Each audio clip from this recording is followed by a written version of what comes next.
Hello gen Z students, welcome to gen Z chain edu. इस channel पे मैं आपको मैथ्स पढ़ाऊंगी। तो हम क्लास 12th के बोर्ड लेवल तक का मैथ्स करेंगे। हम फर्स्ट चैप्टर कर रहे हैं, chapter 1, relation and function. Relation and function में हमें इस पूरे चैप्टर को समझने पहले से कुछ बेसिक टर्म्स समझनी पड़ेगी, जैसे sets, ordered pair, Cartesian product and all this is number of relation ऐसे। तो हमारी फर्स्ट चीज़ है सेट्स।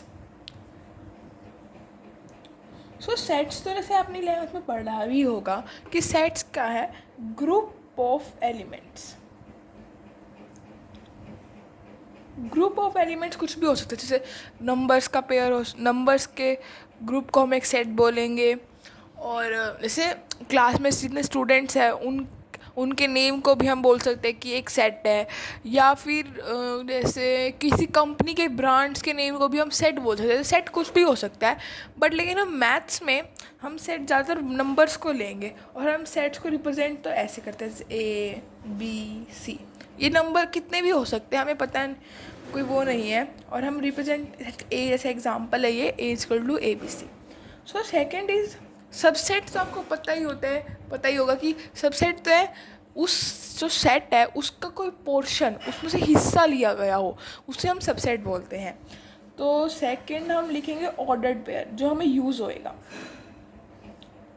ऑर्डर्ड पेयर होता है कि जैसे दो सेट्स हैं उनके किसी दो एलिमेंट्स को बनाया हुआ, जैसे ए, इसे लिख लेते हैं हम ई एफ। ये एक ऑर्डर्ड पेयर है और हम ऐसे ब्रैकेट में लिखेंगे, जैसे ये एक ऑर्डर्ड पेयर है ई एफ। हमारा नेक्स्ट टर्म है कार्टेशियन प्रोडक्ट। इसके बाद आपको ऑर्डर्ड पेयर और भी समझ में आएगा। कार्टेशियन प्रोडक्ट है, जैसे इसकी डेफिनेशन है, if A and B are two sets, लगा लीजिए, if A and B are two sets, then the set of all ordered pair from A to B is called Cartesian product.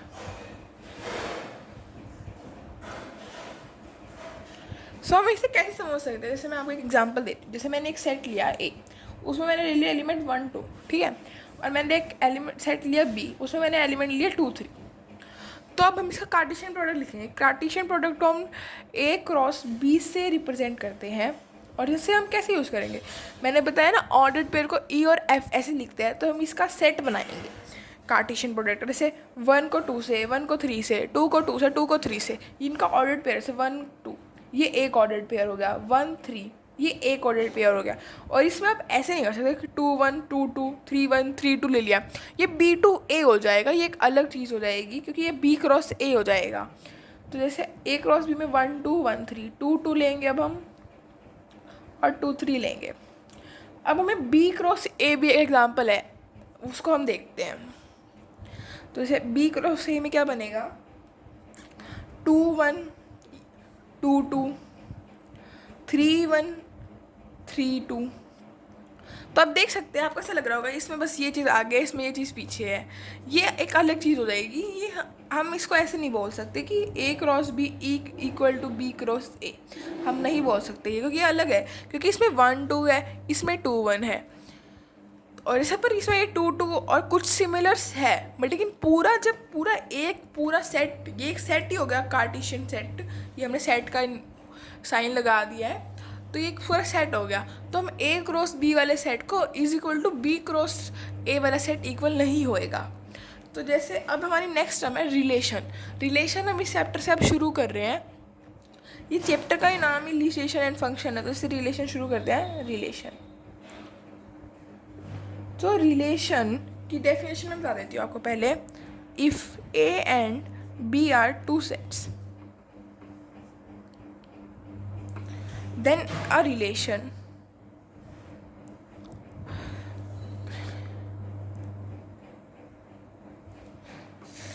R, relation को हम बोलेंगे R, is a subset of A cross B.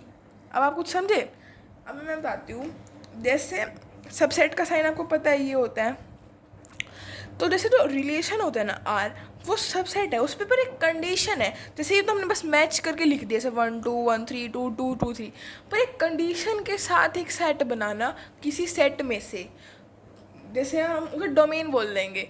किसी एक बड़े set में से एक छोटा सेट बनाना, किसी दो बड़े सेट से एक छोटा सेट बनाना, फिर एक कंडीशन के साथ, उसे हम रिलेशन बोलेंगे। जैसे रिलेशन हम बोल सकते हैं, जैसे एक कॉमन सा है इज़ लेस देन, एक ये रिलेशन की मैंने कंडीशन लगा दी कि हमें एक ऐसा रिलेशन बनाना है ए से बी में, ए टू बी में, जो इज़ लेस देन हो, मतलब जो हम ऑर्डर्ड पेयर ए बी बनाए जैसे, तो जो A is less than B, जब हम इसमें ये ऑर्डर्ड पेयर सेट करेंगे तो वन छोटा होना चाहिए, जो ए का एलिमेंट लेंगे वो छोटा होना चाहिए बी के एलिमेंट से। सो मैं दिखाती हूँ इसका रिलेशन क्या बनेगा। जैसे 1 2 है, 1 इज़ लेस देन 2, जैसे सही है, ये ऑर्डर पेयर बन जाएगा। 1 इज़ लेस देन 3, यस, और एक बन जाएगा 2 इज़ लेस देन 3। अब आप देख रहे हो हमने 2 2 नहीं लिया, क्योंकि ये 2 is not less than 2, 2 is equal to less than, तो हम इसे इस वाले ऑर्डर पेयर को नहीं लिया हमने, तो इसलिए ये रिलेशन बन गया। ये रिलेशन हम बोलेंगे ये इज़ लेस देन वाली कंडीशन पे है रिलेशन। सो फिर हम इसे हम ऐसे भी लिख सकते हैं, आप देखो, ये R is the subset of A cross B. आप समझे कि ए क्रॉस बी में कितने सारे एलिमेंट हैं, ये तो हमें सिर्फ लिमिटेड 2 एलिमेंट इसमें लिए, 2 एलिमेंट इसमें लिए। ऐसे हम कोई ऐसा सेट ले ले ए जिसमें हज़ारों एलिमेंट है, और सेट बी ले लें जिसमें हज़ारों एलिमेंट है, तो उनके कंबाइन से इतने सारे लाखों एलिमेंट्स बनेंगे। तो उसमें से कुछ निकालना, उस आर को कंडीशन के साथ निकालना, उसे हम रिलेशन कहेंगे। सो ठीक है, तो रिलेशन आप ये हो गया। अब हमें एक ये चीज़ और होती है, जैसे number of elements, number of elements in A, इसको एक लिखने का तरीका है, जैसे ओ ए, ये ओ नंबर ऑफ एलिमेंट्स को रिप्रेजेंट करता है। दूसरे number of elements in A 2 है, तो हम इसे 2 लिख लेंगे। Number of elements in B, O B, से 2 हो गया। Number of elements in A cross B में हम कैसे लिखेंगे, O into A into B. अब हम इसे सिंपली मल्टीप्लाई करेंगे तो हमारा आंसर आ जाएगा, जैसे 4 है, और आप देख सकते हैं ए क्रॉस बी में 4 ऑर्डर्ड पेयर है। ओके, सो हमारी नेक्स्ट है कि हम रिलेशन को सेंस कैसे समझे, तो हमारी नेक्स्ट में डोमेन। अब आप कहेंगे डोमेन क्या है, जैसे हमने ना इसमें बनाया ए, ये जो हमने रिलेशन बनाया है ये ए टू बी बनाया जैसे, तो जो ए के एलिमेंट्स होते हैं जो हमने लेने हैं वो डोमेन कहलाते हैं। तो हम इसकी डेफिनेशन सिंपल सी है, the set of first element of all ordered pair in are.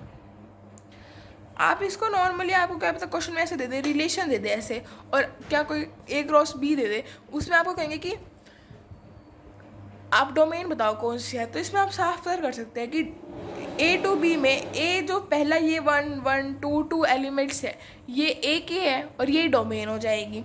तो हम इसे ऐसे भी लिख सकते हैं, डोमेन इन आर। अब आप देखिए, जैसे आपको कोई सेट दे दिया, आर ही दे दिया लगा लो, 1 2 1 3 2 3, इसमें आप कोई डोमेन बताओ। डोमेन मैंने क्या बताया, फर्स्ट एलिमेंट ऑफ जो ए के नंबर है उसे हम डोमेन बोलेंगे। तो आप देख सकते हैं ए के जो एलिमेंट्स है वो यहाँ पहले नंबर पे जो आए हुए हैं ब्रैकेट पे वो है। सो इसलिए ये हमारी डोमेन हो जाएगी। तो हमारी डोमेन क्या हो जाएगी, 1 2, ठीक है। ऐसे हमारी नेक्स्ट टर्म है रेंज। अब रेंज क्या है, रेंज है बी में एलिमेंट, जो बी के एलिमेंट है वो हमारी रेंज है। जैसे हम देखो यहाँ पे 2 3 है, और यहाँ पे जो सेकंड नंबर है ऑर्डर्ड पेयर में से 2 3 3, ये हमारी रेंज हो जाएगी। रेंज की डेफिनेशन क्या है, ये इन्होंने सिंपल सा लिखा हुआ था, set of second element of all the ordered pair. ये नॉर्मल से हमें पता लगाने के लिए है, पर लेकिन ये रेंज ऐसे है कि हम डोमेन में रखेंगे तभी तो रेंज आएगी। अगर लगा लो यहाँ पे 1 2 है, यहाँ पे 2 होता सिर्फ, तो क्या 2 3 ऑर्डर्ड पेयर बन सकता था, नहीं ना, इस कंडीशन तो बन ही नहीं सकता था। इसलिए रेंज वो होगा जो सेकेंड एलिमेंट होगा ऑर्डर्ड पेयर में, full ordered pair in R is called range.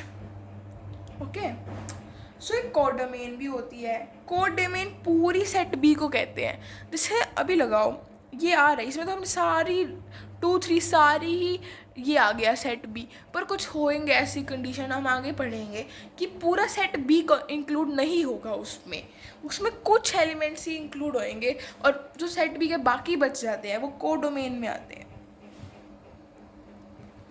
Codomain तो हम इसमें सिंपल लिख सकते हैं। तो सेट बी होगा, जो सेकंड जिससे हम ले रहे हैं, जैसे ए टू बी में जो सेकंड वाला एलिमेंट होगा बी होगा, वो सारा ही कोडोमेन में आएगा।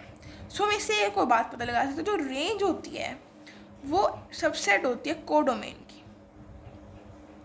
जैसे ये तो मैंने बहुत सिंपल सी कंडीशन पढ़ाई आपको, इज़ लेस देन वाली।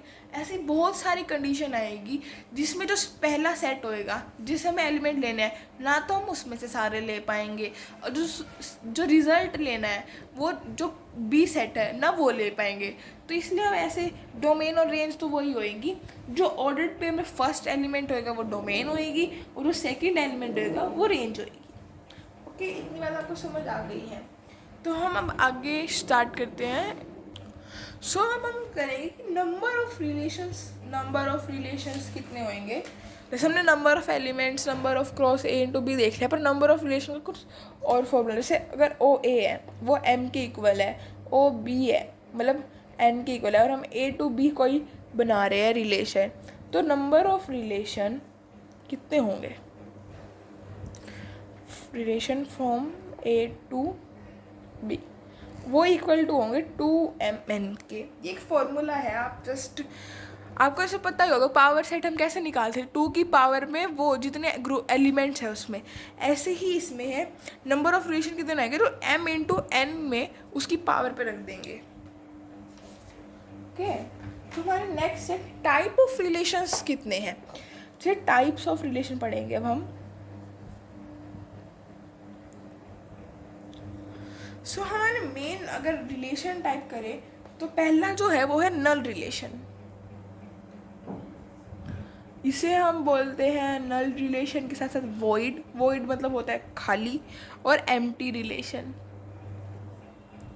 ठीक है, जो ऐसे एलिमेंट्स हो जिसमें कुछ भी रिलेट ना करो। अब मैं आपको एक अच्छा सा वो बताती हूँ जिसमें हम इसे ऐसे दिखाएंगे कि जो रिलेशन आ रहा है ना हमारा वो फाई आ गया। फाई का मतलब आपको पता ही है कि इसे एम्प्टी के लिए शो करते हैं।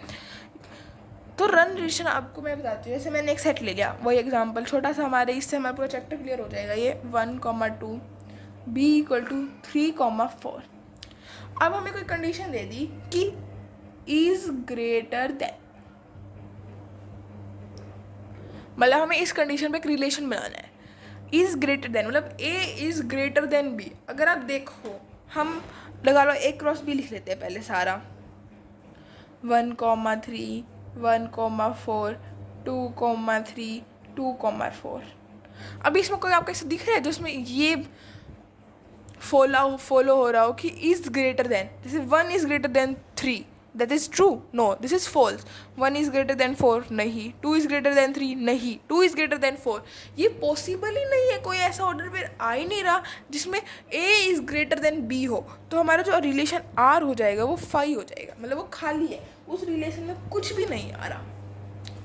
और अब अब हमारे दूसरे रिलेशन पे चलते हैं, जैसे यूनिवर्सल रिलेशन। अब ये यूनिवर्सल रिलेशन क्या है, जैसे मैं बताती हूँ आपको। जिस रिलेशन में a टू b के सारे ऑर्डर्ड पेयर आ जाए। अब जैसे मैंने आपको बताया था, ये एग्जांपल ले लेते हैं 1 2 3 4। अब जिसमें सारे रिलेशन आ जाए, मतलब a क्रॉस b पूरा ही आ जाए, उसे हम यूनिवर्सल रिलेशन बोलेंगे।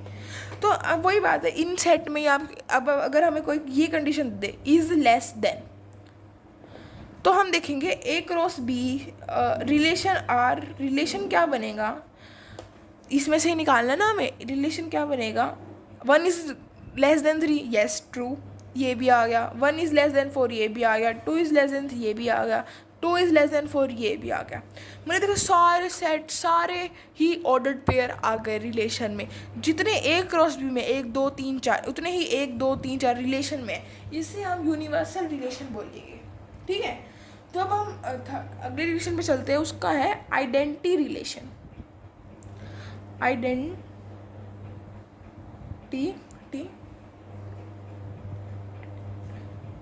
तो ये आइडेंटिटी रिलेशन में क्या है, जैसे हमें कोई सेट दिया है, अब हम ना इसमें मेन उस पर आ गए हैं, लगा लो कि ये तो बहुत ज़रूरी है।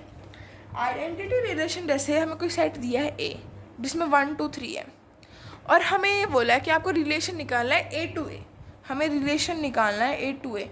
तो इसको सिंपल हम इसकी रोस्टर फॉर्म कैसे लिखते हैं, जैसे हमें आइडेंटिटी रिलेशन की रोस्टर फॉर्म ये है ए कोमा ए और ए बिलोंग्स टू ए, ठीक है,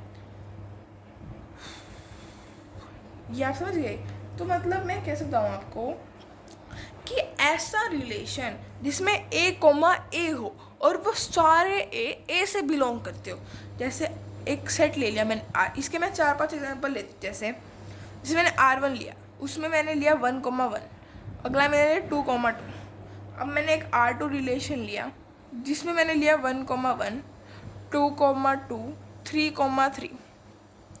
मैंने R3 रिलेशन लिया जिसमें मैंने ले लिया 1,1, 2,2, 3,3 और मैंने लिया 1,2 एंड 2,3। आपको ये समझ आ गया ना मैंने ऑर्डर पर कैसे बनाया। जैसे ए टू ए में, जैसे ये ए है, एक और ए लिख लेते हैं, जैसे हम 1 2 3, अब 1 to 1, 1 to 2, 1 to 3 ये मैंने ऐसे लिया है, और मैंने कुछ एलिमेंट्स लिए हैं। जैसे ये थोड़ा बड़ा सेट हो गया तो इसका यूनिवर्सल सेट और भी बड़ा होएगा, जैसे 3 × 3 9 रिलेशन होंगे यूनिवर्सल में, इसलिए हमने ऐसे नहीं कर सकते। इसमें मैंने एक 3 रिलेशन दिया। अब आपको मैं इस एग्जाम्पल समझाती हूँ कि आइडेंटिटी रिलेशन क्या है। आइडेंटिटी रिलेशन ये चाहता है हमसे कि जो एलिमेंट ए में है ना उन सबका डबलेट हो। डबलेट मैंने जैसे 1 है तो 1 1 रिलेशन में हो, 2 है तो 2 2 भी हो, 3 हो तो 3 3 भी हो। तो मतलब जितने भी एलिमेंट सेट में तो उन सबका डबलेट होना चाहिए रिलेशन में। तो हम पहला देखते हैं, ये हमने ऐसे ये कंडीशन है रोस्टर फॉर्म की, जैसे ए हो और सारे ए सेट ए से बिलोंग करते हो। जैसे R1 रिलेशन है 1,1 है और 2,2 है, आप देखोगे इसमें नहीं है ये इसमें 1 भी है 2 भी है पर 3,3 नहीं है, तो ये आइडेंटिटी रिलेशन नहीं है। इसे हम नहीं बोल सकते कि आइडेंटिटी रिलेशन है, क्योंकि कंडीशन ही क्या है, जितने एलिमेंट्स हैं सेट में उतने ही उन सबके डबलेट होने जरूरी है। जैसे R2 में चले 1 का भी डबलेट है, 2 का भी है। डबलेट माने मैंने ऐसे बोल दिया कि A to A को डबलेट बोलते हैं। 1,1 भी है, 2,2 भी है, 3,3 भी है। तो मतलब इसमें जितने भी सेट ए में है उन सबका डबलेट है, तो हम बोल सकते हैं ये आइडेंटिटी रिलेशन है। तो अब हम अगला देखते हैं, इसमें 1,1 भी है, 2,2 भी है, 3,3 भी है, प्लस 1,2 और 2,3 है, ये एक्स्ट्रा एलिमेंट्स आ गए, पर हम इसे नहीं बोल सकते आइडेंटिटी रिलेशन। क्यों? क्योंकि आइडेंटिटी रिलेशन वो चाहता ही है कि सबके डबलेट हो, पर और भी कोई ना हो, सारे भी हो, और कोई फालतू जो 1 2 1 3 ऐसे बनते हैं वो भी ना हो। तो ये भी एक आइडेंटिटी रिलेशन नहीं है। अगर लगा लो कोई पूछता है, एक फॉर एग्जाम्पल 5 है, वो ये रिलेशन आइडेंटिटी है? नहीं, ये रिलेशन भी आइडेंटिटी नहीं है। हम इसे क्रॉस कर देंगे कि आइडेंटिटी रिलेशन नहीं है। उसकी कंडीशन यही है कि जितने एलिमेंट है सेट ए में सबका डबलेट होना चाहिए। सो हमारा सेकंड जो रिलेशन था, अपनी फोर्थ जो रिलेशन है वो है रिफ्लेक्सिव रिलेशन।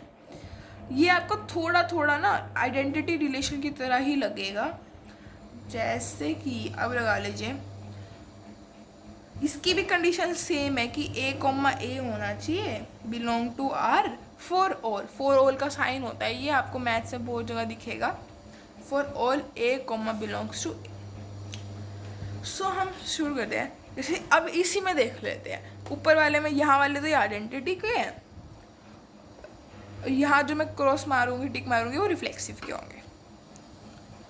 जैसे 1,1 और 2,2 है, अब ये भी नहीं है, क्योंकि रिफ्लेक्सिव रिलेशन हमें क्या बोलते हैं, अगर किसी रिलेशन को रिफ्लेक्सिव रिलेशन होना है तो क्या कह रहा है कि जितने भी एलिमेंट है ना सेट ए में, मतलब जो डोमेन में जितने भी एलिमेंट है उन सबका डबलेट होना है। मतलब जिस फर्स्ट एलिमेंट में सबके डबलेट होने चाहिए। तो सबके डबलेट तो नहीं है इसमें, ये भी नहीं है, तो R2 में सबके डबलेट है। तो आप कहोगे दोनों में फ़र्क क्या है, तो दोनों सेम है। हमें रिफ्लेक्सिव रिलेशन ये बोल रहा है कि डबलेट भी हो साथ में, ये 1 2 2 3 या कितने भी एलिमेंट हो, मैं उसे भी रिफ्लेक्सिव रिलेशन मान लूँगा। मतलब ये जो एलिमेंट है ये वाला, मतलब ये वाला जो सेट है ना, ये मैं ये रिलेशन मान लूँगा कि रिफ्लेक्सिव रिलेशन है, कि वो कह रहा है मुझे सारे डबलेट तो दे दो, प्लस मुझे थोड़े जो फालतू तुम्हारे पास हो ना वो भी दे दो, मैं उन्हें भी मान लूँगा कि वो भी रिफ्लेक्सिव में आ रहा है। तो ये कह रहा है कि सबके डबलेट हो और जो फालतू एलिमेंट्स है वो भी हो तो चलेगा मुझे, मैं एक्सेप्ट कर लूँगा। ओके, तो ये आप समझ गए रिफ्लेक्सिव रिलेशन। तो अब हम नेक्स्ट रिलेशन पे चलते हैं। सो हमारा नेक्स्ट रिलेशन है सिमेट्रिक रिलेशन। सिमेट्रिक रिलेशन में क्या है कि इसकी कंडीशन मैं आपको लिख के दिखाती हूँ। पहले ये ऐसे बोल रहा है, अगर किसी रिलेशन में a, b है, ये कह रहा है कि अगर किसी रिलेशन में a, b है तो ये जरूर b, a उस रिलेशन में होना ही होना चाहिए। For all a, b belongs to a। आप समझे कुछ बात? ये कह रहा है कि अगर कोई सेट है जैसे 1 2 है, 3 2 है, 4 5 है, तो उसमें 2 1 3 4 5 4 ये होना ही होना चाहिए, तभी मैं उस सेट को सिमेट्रिक रिलेशन मानूंगा। तो मैं आपको स्टार्ट करती हूँ। जैसे मैंने पहला रिलेशन ले लिया R1, इसमें है 1 2 2 2 और 2 1, ठीक है। एक R2 रिलेशन ले लिया मैंने 1 3 1 1। एक R3 रिलेशन ले लिया मैंने 1 1 2 2 3 3। और एक रिलेशन मैंने ले लिया 5, ठीक है। अब हम इसे चेक करते हैं कि कौन सा रिलेशन सिमेट्रिक है और कौन सा नहीं है। जैसे हम पहला चेक करें, और अभी आपको एक और चीज़ चलेगी इसमें।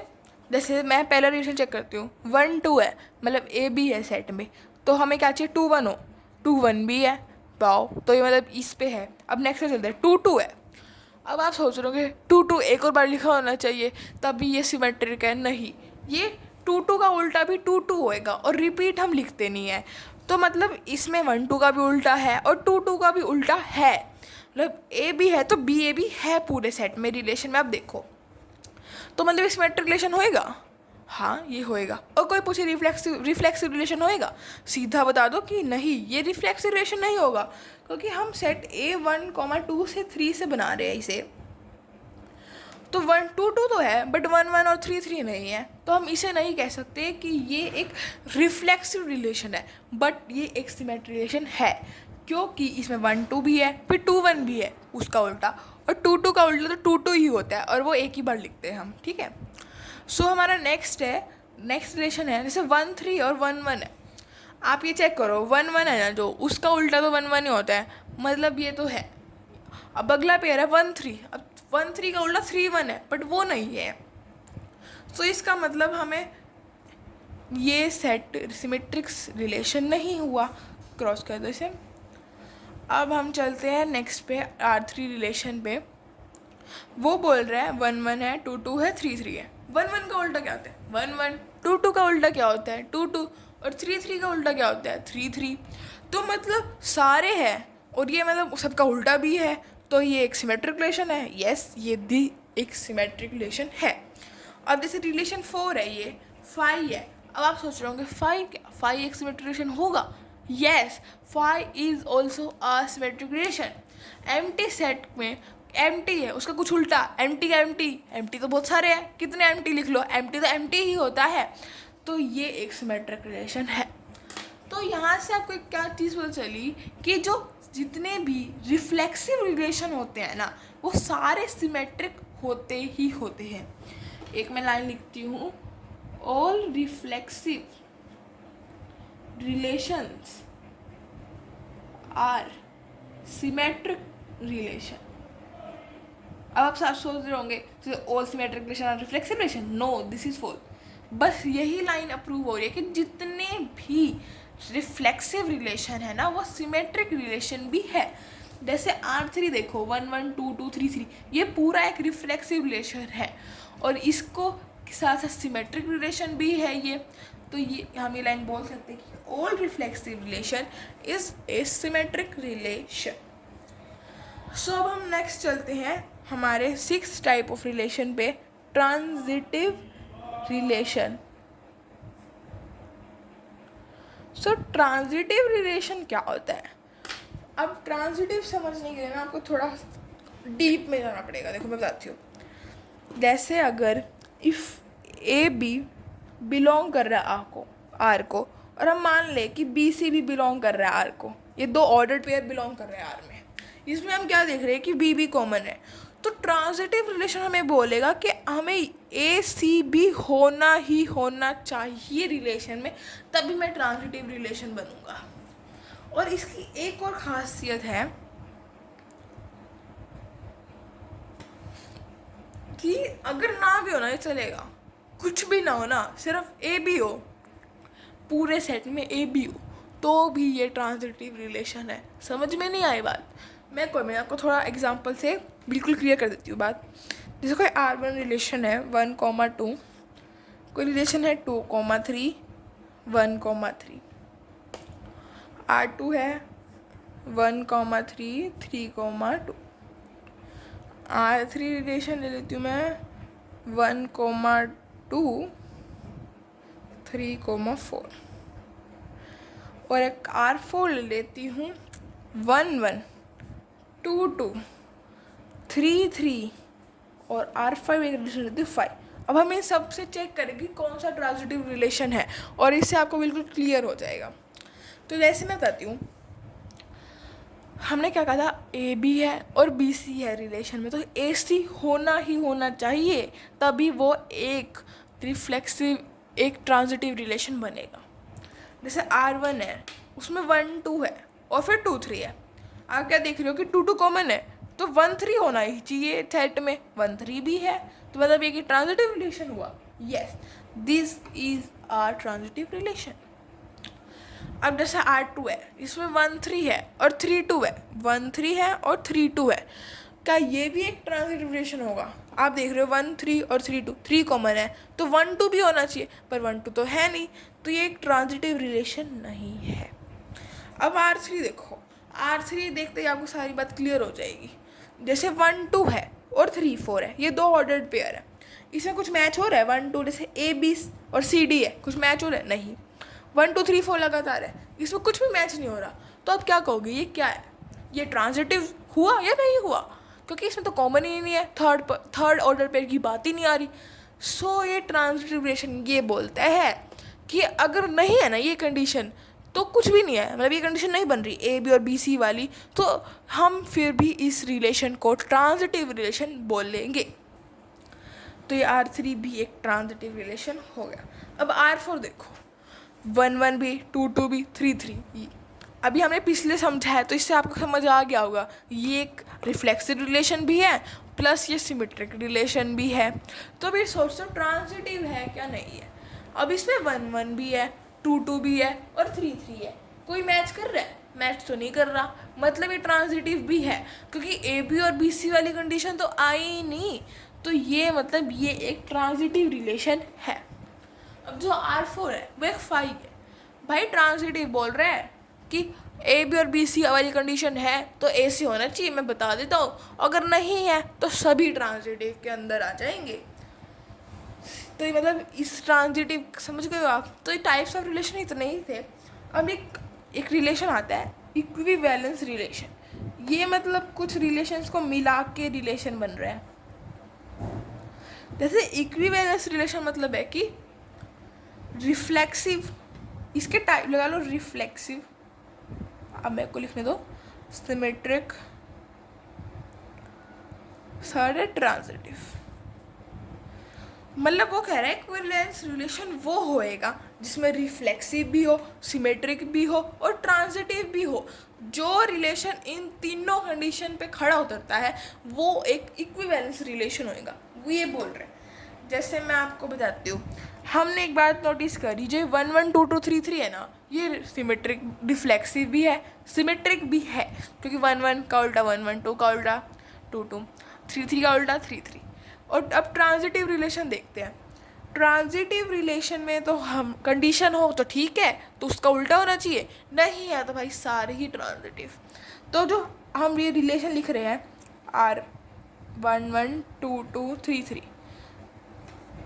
ये रिफ्लेक्सिव भी है, सिमेट्रिक भी है, ट्रांजिटिव भी है। इसका मतलब क्या है कि ये एक इक्विवेलेंस रिलेशन भी है। तो रिलेशंस के चैप्टर में अभी इतना ही था, एग्जाम्पल्स भी कर। तो फ्रेंड्स, रिलेशन में सब हमने सारी बेसिक टर्म्स सब पढ़ ली है। अब आपको क्वेश्चन लगा के देखना कि कैसे सॉल्व होएंगे। यहाँ तक रिलेशन पूरा कंप्लीट हो चुका है। Thank you for watching.